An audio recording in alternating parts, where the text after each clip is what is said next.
The road back home never got shorter, no matter how many times I drove it in my head. Asphalt veins curling through hills I once cursed for trapping me here, now silent and watching as I rolled back through them in a rented car that smelled too clean to carry anything real. The urn sat buckled into the passenger seat, like a quiet co-conspirator in a plan I never thought I'd carry out.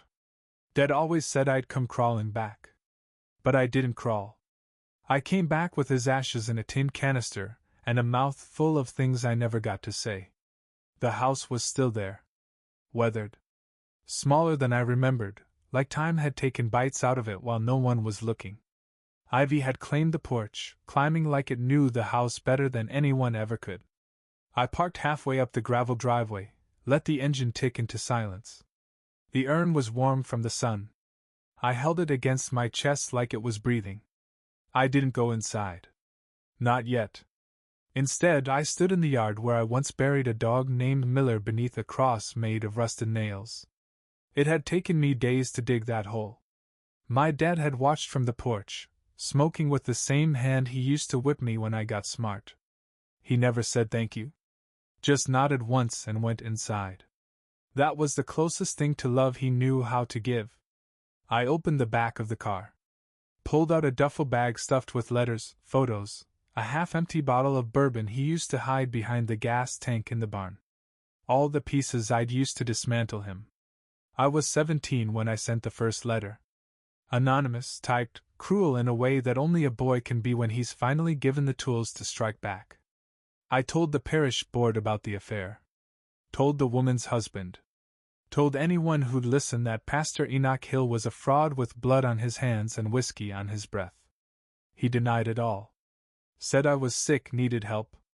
They didn't believe me. Not then. But I didn't stop. I found court records. Old arrest warrants buried under fake names and county lines. I posted them online, sent them to his congregation, slid them under the door of the chapel. The whispers grew louder. People stopped shaking his hand. The church emptied like a wound left to rot. He held on for years. Preached to empty pews. Refused to leave. Even when they took the cross down from the steeple, he stayed. Said God was testing him. I thought I was God. Now I'm here. 36. Wrinkled in ways that don't match my age. Hollowed out from chasing ghosts with a vengeance that tasted sweet for too long. And the urn is here. Heavy. Like he's still fighting me. I walked to the barn. The wood groaned underfoot, familiar and rotten. The smell of oil and hay and secrets. I half expected to see him there, shirt off, hammer swinging, swearing at a beam that wouldn't hold. But it was just dust and silence. I sat. Cross-legged. The urn between my knees. I hated you, I said. But you already knew that. The wind didn't answer. Just carried the sound of cicadas over the fields. I thought ruining you would make me feel better. I thought if I could tear you down piece by piece, I'd stop seeing you in every mirror. But all it did was make me old. I pulled out the letters. Some of them stained from years of being folded, unfolded, reread. One of them had a smear of blood on it. Mine. From when I punched the bathroom mirror the night I found out he was dying. Stage 4 lung cancer. He didn't tell me. I found out from the hospice nurse when I called to gloat. He died 2 days later. Didn't leave a will. Just the urn. And a note, bring me home. Please. That was the first time he said please to me. Ever. I lit a cigarette. I don't smoke. Just held it between my fingers like he used to, letting the ember chew its way toward my knuckles. Do you remember the time I fell off the roof? I asked. I was 8. Trying to help you fix the gutters. You didn't even flinch. Just told me to walk it off. I chuckled, dry and bitter. I couldn't walk for 3 days. I opened the urn. The ashes didn't smell like anything. Just dust. Gray. Dry. I imagined bits of him, his voice, his fists, his sermons, hiding in the grains. Still clinging to some kind of power. I didn't scatter them. Not yet. I closed it again and stood. There's more I need to say. But not here. Tomorrow, I'll go into the house. I'll sit in his chair. Drink his bourbon. Read his Bible. Try to find out if there was anything left of the man I spent my life trying to kill. But tonight, I'm just a boy again. And the old man's ashes are still in my hands. I slept in the car that night. Couldn't bring myself to sleep under that roof, not yet. I left the windows cracked and the seat reclined, listening to the wind scrape through the trees like it had something to say. The urn stayed next to me, in the passenger seat, like it was waiting for an apology I hadn't earned yet. In the morning, the sky was a swollen gray. The kind that promises rain but never delivers. I stretched the sleep out of my neck and stepped into the house. The door stuck before it gave way with a groan like an old man rising from prayer. Dust curled in the light that slanted through the broken blinds. Nothing had changed. Same threadbare rug, same armchair worn to the shape of his body. I could still see the dent where he used to keep his Bible. I left the urn on the coffee table, just to see if it would flinch. There was a framed photo on the mantel. Him, me, and Mom. I couldn't tell what year it was, but I had to be around 9. Smiling like I didn't know better. He had his hand on my shoulder. That part made my skin crawl. I took it down and set it face down. The bourbon was still in the cabinet. Same label, same dust. I poured 2 fingers into a cracked glass and sat where he used to sit, the leather side under me. I imagined him watching me, jaw tight, eyes sharp. Waiting for me to blink first. "You built this place with your hands," I said aloud. "Brick by brick. And I tried to burn it down with words." I let the silence stretch until it hurt. "You remember the first time you hit me?" I took a sip. "I do." He had come home drunk. I'd broken a lamp trying to build a blanket fort. He told me boys didn't need forts. Boys needed to learn. Then the back of his hand taught me something I still haven't unlearned. That pain can echo. That it can find you even when you're safe, even when you think you're free. I found his Bible in the drawer beneath the coffee table. Pages thin as breath, dog-eared and underlined in red ink. He always quoted scripture like a weapon, like if he said it loud enough, God might come down and finish what he started.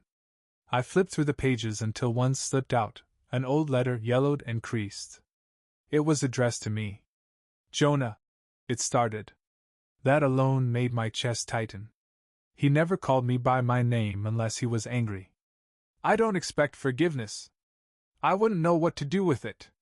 But I need you to understand. I tried to love you the only way I knew how. The world taught me hard, and I passed it down. That's on me. I see it now. I'm sorry it took dying to say it." I read it again. And again. Until the words blurred. He didn't sign it. I set the letter beside the urn and leaned back. "Too late, old man," I whispered. But I didn't mean it. Not fully. Rain started tapping at the windows, soft at first, then harder, like it was trying to get in. I stayed in the chair, drink in hand, letting the house remember me. Letting it judge me. Letting him sit there in silence with me, one more time. I didn't scatter the ashes. Not yet. The attic was where he hid the things he couldn't destroy. Memories, mostly. Old tax records, newspaper clippings, sermon drafts, and photographs curled from heat and time. The steps groaned like they were warning me off, but I went anyway, flashlight in one hand, the other brushing the wall like I might lose balance in the dark. I hadn't been up here since I was 12. Back then, I was just tall enough to reach the pull cord. He caught me once snooping. Took the belt to me so hard I couldn't sit right for a week. Told me men don't dig through the past. Told me the attic was for dead things. Now it was his. The dust was thick enough to write in. I brushed off a trunk and popped the latch. Inside, there were boxes of sermons, each one dated and labeled in his perfect block letters. I read the titles, On Mercy, on Sin, on the Wrath of God. The irony made me laugh. Beneath those was a stack of letters. Not addressed to anyone. Not mailed. Just bundled tight with twine and stained at the edges. I untied them like they might explode. The first one was dated 2 years before I left for good. Dear Jonah, it read. You're old enough now to hate me, and young enough to think you know why. I've made peace with that. I think. Maybe I write these so there's something left of me when the shouting ends. I read until my eyes burned. Dozens of them. All confessions. Not just of what he did, but what he remembered doing. The letter about the dog he made me bury. The time he left me at school overnight as punishment. The night he made Mom choose between us. I was angry at the world and too scared to admit it. You reminded me of everything I failed at. I wanted you to be stronger than me, but all I taught you was how to hurt. I sat back, hands shaking. I wanted to burn them. Right there. Turn them into smoke and let the roof fill with what was left of him. But I didn't. Instead, I wrote one back. I found a yellowed page in the corner of the attic, flipped it, and scribbled. You taught me how to be angry, but not how to stop. You gave me your fire and none of your faith. You ruined us both. I folded it. Slipped it under the twine. Closed the trunk. Back downstairs, I set the bundle next to the urn. Watched them like they might fight. I poured another drink. The bourbon didn't taste like regret yet. But it was getting there. That night, I dreamed he was building the house again. Alone. Sweating through his shirt, muttering verses under his breath. I stood in the distance, watching. Never moving. He never looked up. I woke with tears on my chest and the urn still unopened. Not yet. Morning broke like glass, sharp, bright, and unwelcome. I stepped outside with a shovel. Not sure why, not yet. Just knew my hands needed to dig.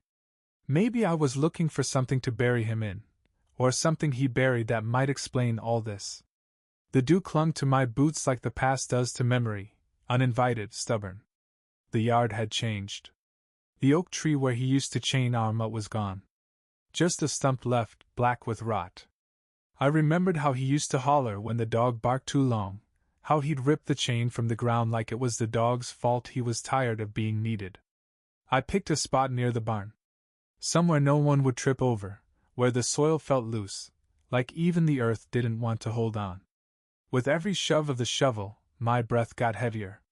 My back ached the way his used to after a long day laying brick.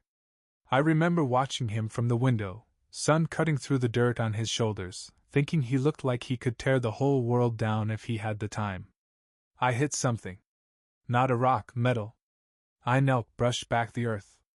A box. Rusted. Locked. I carried it to the porch and cracked it open with a crowbar from the shed. Inside were clippings. Dozens.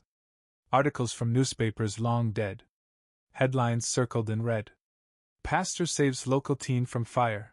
Church donations feed dozens. Man of God, man of the people. Photos too. Him shaking hands with mayors, baptizing strangers. All those years I was calling him a fraud, trying to unravel him. He was trying to become someone else. Maybe for the town. Maybe for me. Maybe to bury what he used to be. At the bottom was a photo I hadn't seen in years. Me, maybe 6 or 7, asleep in his arms on a church pew. His head bowed. Not praying, just watching. Eyes rimmed red like he'd been crying. I couldn't breathe. That night I didn't drink. I sat with the photo, the letters, the ashes. All of them circling each other like wolves who'd finally grown too tired to fight. I whispered, I don't know who you were.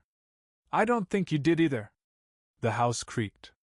The kind of sound that used to make me flinch. This time I didn't. I took the urn out back. Set it on the ground. Not to scatter it. Just to see how it looked there, in the hole I'd dug. It didn't look like closure. It didn't look like forgiveness. It looked like surrender. I left it there. Just for the night. Let the earth think about whether it wanted him back. Tomorrow, I'll decide if I cover it. Or burn it. The morning after I left the urn in the dirt, I found myself standing in front of the church. His church. Boarded windows, peeling paint, weeds growing through the cracks in the steps like they were reclaiming something sacred. The bell tower leaned to one side, as if bowing under the weight of too many unanswered prayers. I didn't have a key, but the side door was broken, had been for years. I pushed it open and stepped into a silence so thick it felt like a presence. The kind of silence that wraps around your throat, not to strangle, but to hush you. The pulpit still stood. Bare. The cross behind it had been removed. Only the outline remained, faded wood where sunlight used to bless the grain. I walked down the aisle where he used to pace, voice booming, finger stabbing at the air like it was sin itself. I'd forgotten the way his sermons made people cry. Not just from fear, but from the way he made them believe God was listening. I took a seat in the front pew, the same one he reserved for family. It creaked under my weight, the cushion long since rotted to dust. I pulled out the old notebook I found in the attic, a sermon journal, half empty, dates scrawled in the corners, half the pages torn out. The handwriting shifted over time. Started sharp, bold, furious. Ended soft. Tentative. Like he was trying to relearn the language of grace. One page stood out. The ink had bled from what looked like rain, or maybe tears. Salvation isn't a destination. It's an apology with no end. A man doesn't find peace by being right. He finds it by admitting he's wrong and learning to stay there. I traced the words with my finger, wondering if he wrote them after I left. Wondering if that was meant for me, or just for the God he feared he'd never meet. I closed the journal. Sat there until the light through the stained glass shifted from blue to gold to gray. The choir loft called to me next. I climbed the stairs slow, each step moaning with age. Up there, the piano still stood. Out of tune. A key missing. I ran my fingers over the wood, then pressed one note. The sound echoed like a ghost clearing its throat. He used to play. Not well, but loud. I'd forgotten that. He'd make up hymns on the spot, laugh when the congregation stared. Said music was how God healed the parts prayer couldn't reach. I remembered sitting up here once, hiding during a service, watching him weep into his collar as he spoke of redemption. He cried like he didn't believe a word of it. And I wonder now, did he cry for them? Or for me? Outside, thunder rolled in the distance. A storm rising slow and steady, like it knew I wasn't done. I stood, looked down at the empty sanctuary, then turned to the shadows behind the organ. There, tucked into the wall, was something I hadn't seen before, a small metal box bolted to the wood. Inside, a flask, a folded photo of him and my mother, and a note. If you find this, Jonah, I know you've come home. I'm sorry I never learned how to say things right. But I loved you. Even when I was wrong. Especially then. It was signed. Just once. Dad. I stayed until the rain began. Hard and loud, hammering the roof like a penitent crowd begging for absolution. Then I went home. The urn was still there. Still waiting. Tomorrow, I'll open it again. But tonight I'll sit with the ghost in the choir and let the absence sing. The storm didn't let up. It cracked and bellowed through the night, rattling the windows like it was trying to shake the house loose from its foundation. I couldn't sleep, not with the photo still in my hand and the words of his final note gnawing their way through my skull. Even when I was wrong. Especially then. What the hell was I supposed to do with that? I poured a drink I didn't want and wandered the halls like I was waiting for someone to stop me. Every creak in the wood sounded like him. The whisper of rain under the eaves, like his voice echoing from the pulpit. Even the wind had started to sound like breath. I ended up in the basement. It had always been off limits. Locked dark, and filled with the kind of cold that sank into your bones no matter the season. He told me it was for storage. But I remembered the way he used to linger down there too long, how Mom would flinch whenever she heard the door open. The lock had rusted through. I kicked it. It gave. The stairs groaned as I descended, flashlight beam bobbing like a heartbeat. The air smelled of mildew, rot, and something else, something metallic. I found shelves of jars, canned goods decades old, collapsing under their own dust.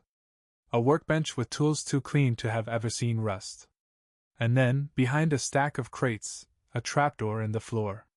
No handle. Just a seam in the boards.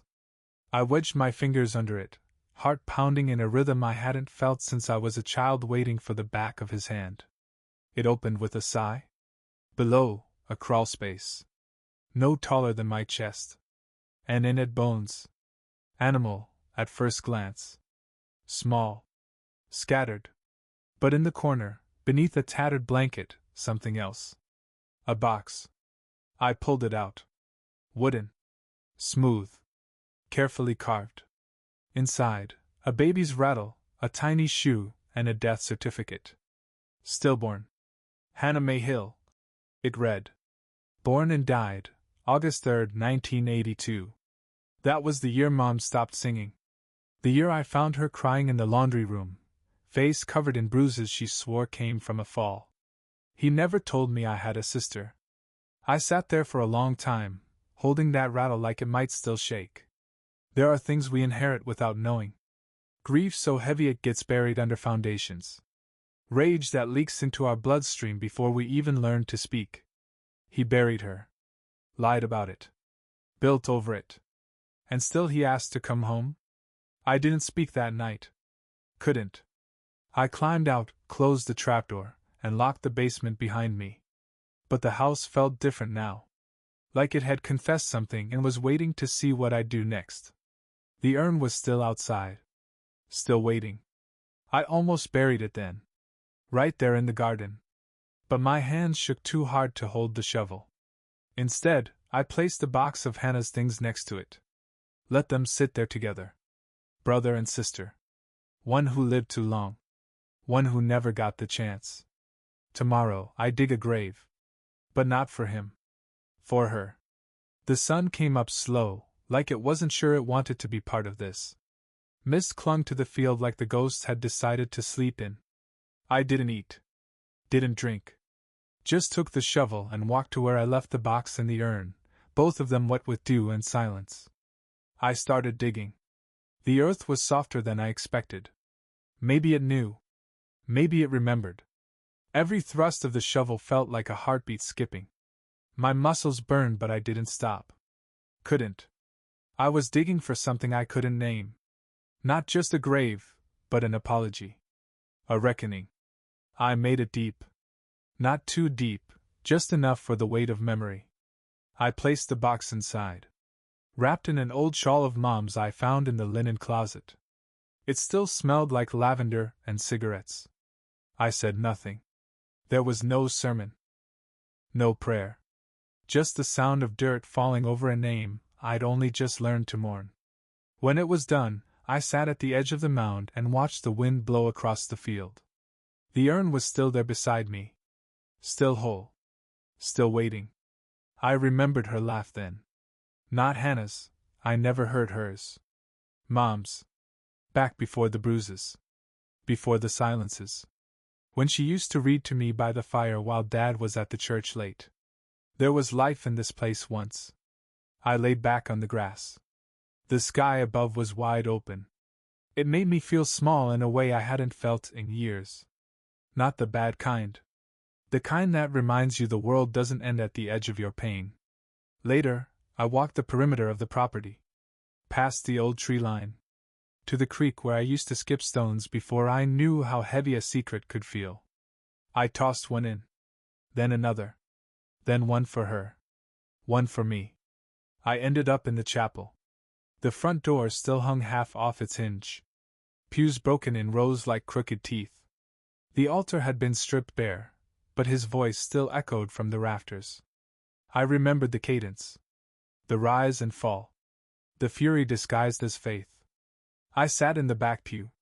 The same place I used to sit when I skipped Sunday school to draw in the margins of his old Bibles. I found one under the pulpit, his last. The pages stiff with old notes, underlined scriptures, and in the back, a list. Names. Mine. Mom's. Hannah's. Each one followed by dates. And next to them, verses. Tiny annotations. Forgive him. She was better than me. I never knew how to love them right. For the first time, I didn't feel rage. Just sadness. A deep, old sadness that reached into me and pulled something loose. I took the urn and walked back to the grave. Not hers. His. I dug another hole. Not as deep. Not as careful. I set him in. Next to her. No markers. No headstones. Just two patches of dirt side by side. The sun dipped below the trees, leaving only the sound of wind. Rest, I said. Not for him. For me. I stayed. Another day. Then another. I stopped counting. The house stopped pushing me out, and I stopped needing a reason to stay. It was quiet, and it held things differently now, less like a trap and more like a wound that had finally decided to scab over. I cleaned. Not out of guilt, not to preserve. Just to see what was underneath.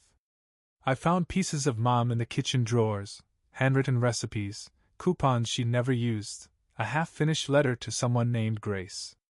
I read it twice and tucked it in my pocket. She deserved to be remembered for more than the bruises. I left the living room light on every night. I don't know why. Maybe for them. Maybe for me. Maybe because some part of me still hoped he'd walk in and sit in that sunken chair, light a cigarette, and finally say the words I used to beg for. Or maybe I just didn't want the house to feel alone. One morning I found a tape. Labeled in his handwriting. Jonah, if you ever come back. I stared at it for hours before I found an old cassette player in the closet. The kind with the cracked handle and the smell of batteries gone to rust. I pressed play. His voice filled the room like fog. You were always too much like me. That's why I was hard on you. I thought if I beat it out of you, you'd survive longer than I did. But all I did was break the parts that could have saved you. Static. A pause. A breath. I lied about Hannah. About a lot of things. Your mother was going to leave. I think I knew it before she did. And I made it unbearable, just so I wouldn't have to watch her walk out the door. I'm sorry. I wish I could give you a better man to grieve. I stopped the tape. I couldn't hear the rest. Not yet. Maybe not ever. I left the house that afternoon. Drove to town. Walked the streets he used to haunt. A few old-timers recognized me. Some nodded. One hugged me and said, "He was a bastard, but he was ours." I bought flowers. The kind Mom used to like. Yellow tulips. I drove back, sat in the dirt between the two graves, and planted them. I don't know if they'll grow. But that wasn't the point. The point was that something might. That night I slept in his bed. Not because I forgave him. Not because I missed him. Because I wasn't afraid anymore. And the living room light stayed on. For all of us. It was in the shed that I found the letters he never sent. They were wrapped in plastic, stashed in the rafters above the workbench, behind a loose panel I only opened by accident. Dozens of envelopes. My name on all of them. None postmarked. None dated. I sat on the dirt floor, opened them one by one. Some were angry. Some so loving it felt like theft. One was just a page of my name written over and over until the ink bled through. Jonah, Jonah, Jonah. He never knew how to talk. Only how to yell or stay silent. But these letters, these were him trying to learn the language of regret. One stood out. I wanted to tell you about my father. About how he used to beat me until I bled. And how I swore I'd never become him. But I didn't know any other way to father a boy who looked at me like he already knew better. You were so smart. So goddamn brave. I couldn't bear to see you break the cycle, because it meant admitting I hadn't. I put the letters in a box and carried them back to the house. It had been weeks since I got here. Maybe longer. Time moved differently now. I started writing again. In the mornings. Just scraps. Sentences. Things I remembered about my mother's voice. The color of the walls when I was 5. The smell of sawdust in his collar after a long day. I opened the tape again. Played it all the way through. At the end, he said, "If you're listening to this, then I hope you found her. I hope you know I loved you, in the only way I knew. And I hope that someday, when the wind's right and the night is soft, you'll tell me your story. even if I'm not there to hear it. I sat with that for a long time. Then I spoke. I told the empty room about the first time I kissed someone. About the year I almost didn't make it. About the dog I rescued from a gas station parking lot and named Grace. About the poem I wrote in college that won an award I never picked up. I told him I hated him. And then I told him I didn't anymore. The house didn't creak. The wind didn't sigh. But I think he heard me. Outside, the tulips were just beginning to break the soil. I didn't touch the ashes again. I didn't need to. He was home. I was too. I left on a Wednesday. No ceremony. No final glance in the mirror. Just packed what little I'd brought, half-empty notebooks, a photo of Mom, the letters he never sent, and locked the door behind me. The house didn't fight me. It let me go. I didn't leave the way I'd imagined all those years ago. No middle finger in the rearview mirror. No ashes scattering behind me in some cinematic storm. I left with quiet feet and a heart that no longer echoed like an empty room. Before I went, I wrote one last letter. Dad, you asked me to bring you home? I did. But what you didn't know was that I needed to come home too. Not to forgive you. Not to glorify the pain. But to remember. To tell the truth. To bury the rage where it belongs, with you. With her. With all of it. I tucked the letter beneath the floorboard in the living room, under that sunken chair, where his ghost still sits some nights when the wind kicks up. And I took nothing else. The town hadn't changed much. Fewer faces I recognized, more empty buildings. But it didn't haunt me the way it used to. It was just a place. No longer a wound. I stopped by the cemetery. Not to visit the graves, I didn't mark them, but to walk the rows. To feel the weight of other people's grief pressing soft into the earth. It reminded me I wasn't the only one trying to make sense of silence. I mailed the letters. All of them. To myself. Not to be read. Just to be sent. Proof that the story had been told. That the fire had been spoken into smoke. That night, in a motel off Highway 12, I dreamed of him, not as the man who raised me, but as a boy. A small, terrified boy hiding under a table while fists shattered the room around him. He looked up at me. Said nothing. Just waited. I took his hand. When I woke, the light was breaking through the curtains. The world still turned. My chest didn't ache. My hands were steady. I whispered the only thing left to say. Goodbye. And this time, I meant it.